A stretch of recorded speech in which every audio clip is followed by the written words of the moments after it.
Holocausto, vítimas ou réus. Está escrito: Judeus, o vaticínio da destruição. O segundo holocausto, Zacarias 14. Websites: restauração.net, brasilmaldito.com.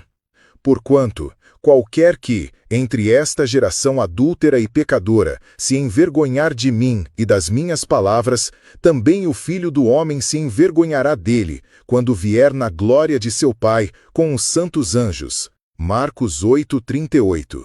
Mateus 10:34. Não penseis que eu vim trazer paz à terra. Eu não vim trazer paz, mas espada. Está escrito: a tão vaticinada destruição dos judeus. O segundo holocausto. THL. Ao contrário do que muitos poderiam pensar, que a escolha da etnia principiada em Abrão seria uma atitude de privilégio. No entanto, mormente, a história se redundancia epicamente e prova que não foi mero privilégio, mas profuso ato de misericórdia, pois nenhum outro DNA, senão os descendentes de Abrão, demonstraram jamais tamanha obstinação e resiliência para com Deus, senão esta etnia. Tendo, enfim, em sua última oportunidade, pela manifestação do Cristo, o Filho e a glória do Todo-Poderoso, sido classificados à rejeição, ao último estágio humano, filhos do diabo. João 8:44. Antecedendo ao epígrafe desta obra, quero, aos amigos da sabedoria, Provérbios 8:17, presenteá-los com este parágrafo reflexivo. Pois sei que, pela falta de conhecimento que tanto destrói, Oséias 4:6, muitos que, iludidos, pensam que seus sentimentos ditam regras e até mesmo que definem Deus, irão então blasfemar. Mas, o que é mais precioso? A. As cadeias de Nelson Mandela ou os milhões de Neymar? B. As cadeias de Paulo ou os gols de Pelé? C. O assassinato do apóstolo Pedro ou os shows de Anitta? D. A vida e morte, hoje considerada inútil, de Jesus Cristo, ou a tão aclamada vida e fortuna de Xuxa, Michael Jackson, Faustão, Hulk, Faro, etc. O que é precioso? Dependendo de suas respostas, ao final deste livreto, receberás ou não, do Espírito Santo, a capacidade de compreensão deste raro ensinamento.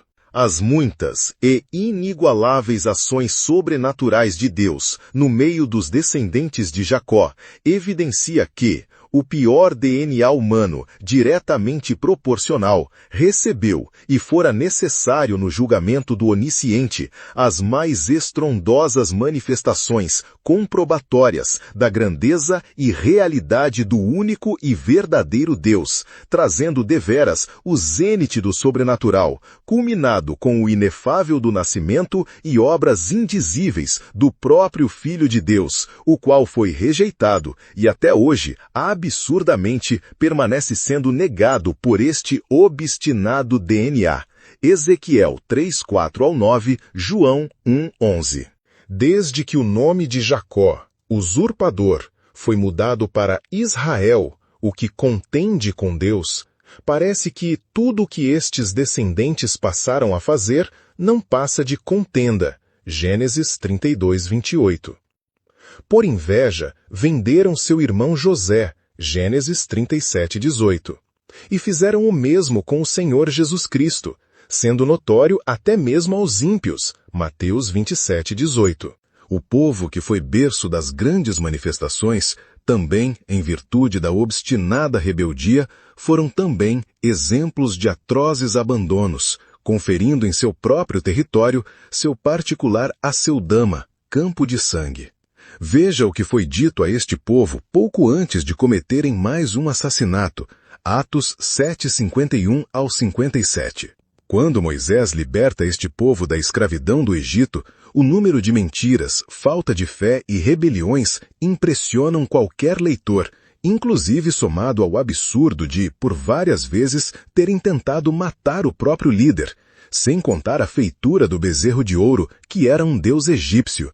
E tem quem ainda espelhe ignorância, chamando-os de povo santo. Nunca foram. Basta lerem Êxodo.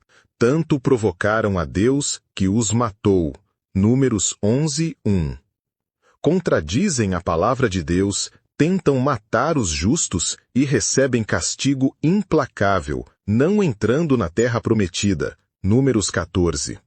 As contendas e horrores do tempo do Antigo Testamento são tantos que prefiro não perder este tempo, deixando isto para conhecimento galardoador dos que se dedicam à leitura.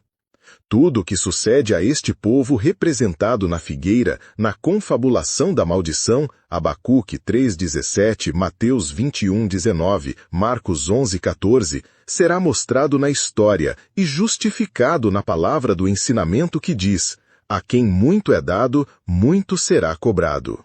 O livro sagrado nos mostra qual e como será a situação dos amaldiçoados descendentes de Jacó, Israel, no momento antecedente à manifestação de Cristo na sua segunda vinda, para exercer e consumar seu terceiro ministério terreno, de rei, por 1000 anos. Apocalipse 26, Isaías 65:25, Isaías 60, Isaías 66. Fato este esperado para ter início na década de 2020. Afinal, o que está reservado para este povo, obstinados contra Cristo e sua verdade? Exatamente, nos momentos antecedentes à vinda de Jesus Cristo para o implante do milênio, Malaquias 4:1-6, as nações e Israel serão massacradas e o número dos mortos se multiplicarão. Atente para o detalhe que o Elias, Malaquias 4:5, ainda que rejeitado, está entre nós.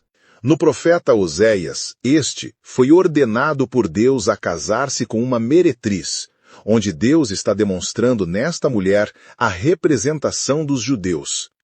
Em Isaías 48, em todo o capítulo, ainda que em sinopse, podemos epigrafar os versos 4 e 8, onde vemos uma síntese impressionante do que Deus pensa a respeito desta nação, com um desprendimento de fenomenais golpes depreciativos, chamando aos judeus de cerviz de ferro e frontispício de bronze.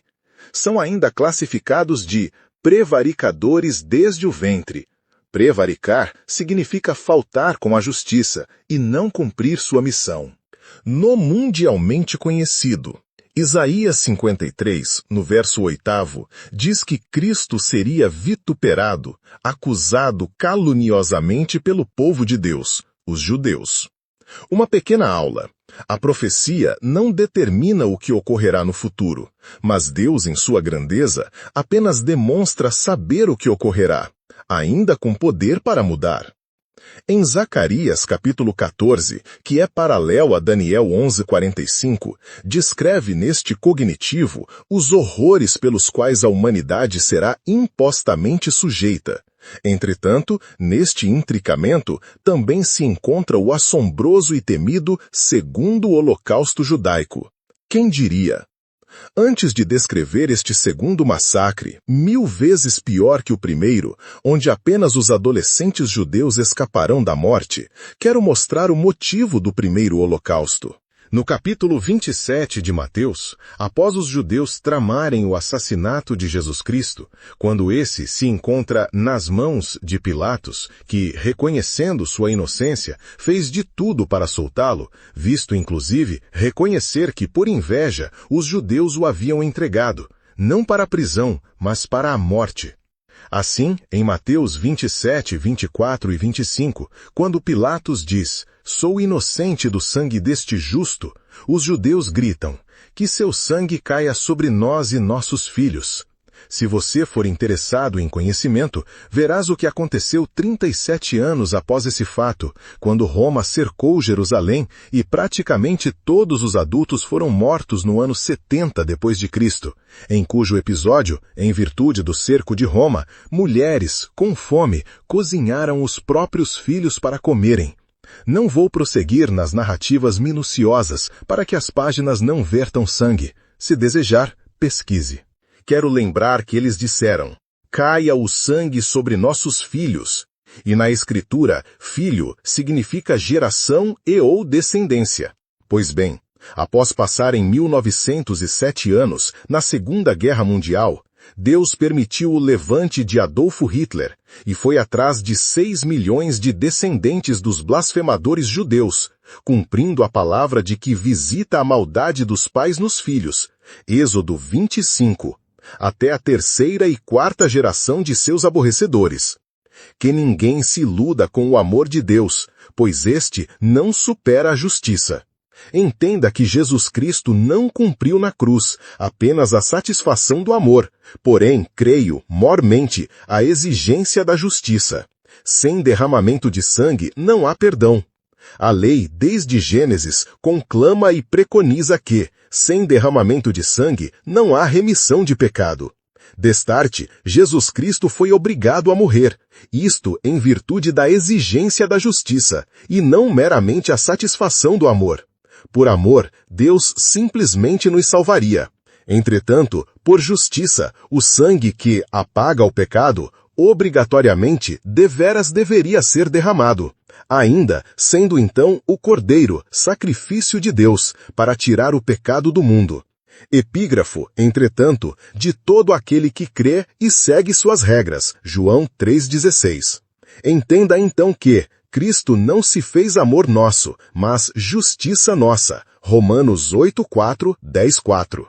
Reporta-te a Romanos 1,16 e consagra-te no entendimento de que somente o Evangelho pode ser o aio para a salvação, seja de quem for.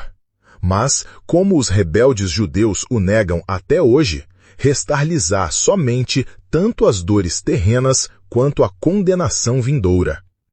Agora, narrar-lhes-ei os detalhes do inevitável segundo holocausto judaico, o qual está ordenado em Zacarias capítulo 14.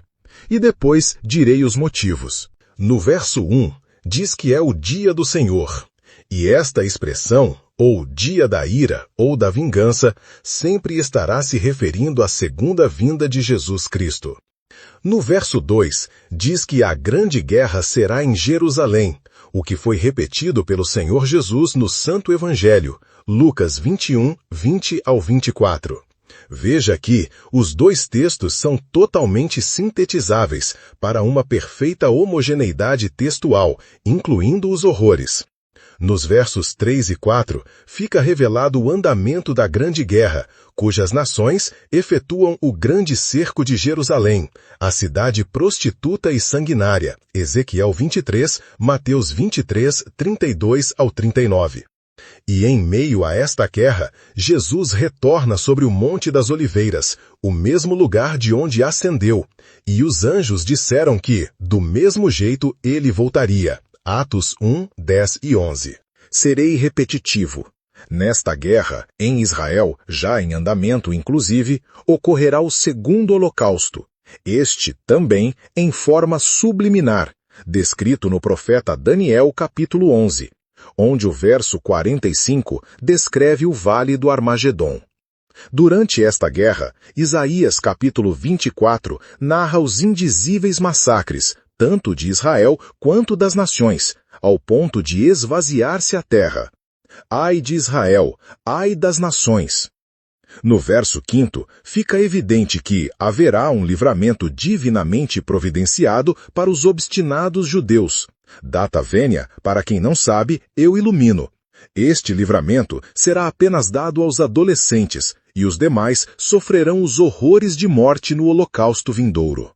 Nos versos 6 e 7, é descrito que, neste grande e terrível dia do Senhor, tanto no massacre quanto o livramento dos adolescentes, ocorrerá um eclipse, conforme fora os astros, criados para sinais de tempos e eras. Gênesis 1:14. Vários profetas contemplaram o eclipse do dia do Senhor, segunda vinda.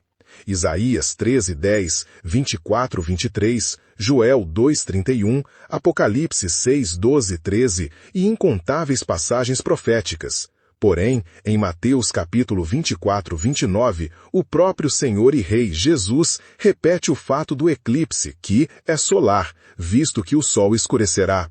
A Agência Espacial Norte-Americana, NASA, catalogou no dia 28 de março do ano 28 este mesmo eclipse solar, e tal foi o ocorrido no dia da morte vicária do Filho de Deus. Mateus 27:45.